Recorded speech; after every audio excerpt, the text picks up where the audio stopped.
অস্থায়ীভাবে তো কাজ হয়, গঙ্গাসাগর মেলা চলাকালীন কাজ হয়।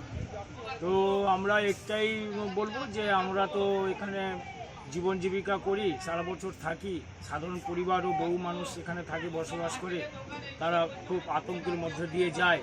বিশেষ করে জুলাই আগস্ট মাসে, জুন জুলাই আগস্ট, এই যে 3 মাস বর্ষাকাল, এই বর্ষাকালে সমুদ্রের জল বা বিভিন্ন প্রতি বছরের নিম্নচাপ, এই নিম্নচাপের জন্য এখানকার যে উপকূলবর্তী মানুষ প্রচণ্ড আতঙ্কের ভিতরে থাকে, আমরাও আতঙ্কের ভিতরে রয়েছি। তাই কেন্দ্রীয় সরকার এবং রাজ্য সরকারকে দৃষ্টি আকর্ষণ করছি, আপনারা যাতে পার্মানেন্টভাবে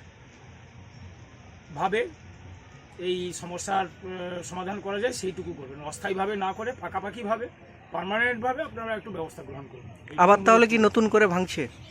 আর নতুন করে ভাঙছে এখন কী করবো, ওটাই বললাম কেন্দ্রীয় সরকার এবং রাজ্য সরকারকে, ওনারা একটু পাকাপাকি বন্দোবস্ত করুন যাতে এই ভাঙনটা রোধ হয়, এবং আমরা যারা উপকূলবর্তী বসবাস করি আমরা যাতে একটু নিশ্চিন্তে জীবনযাপন করতে পারি।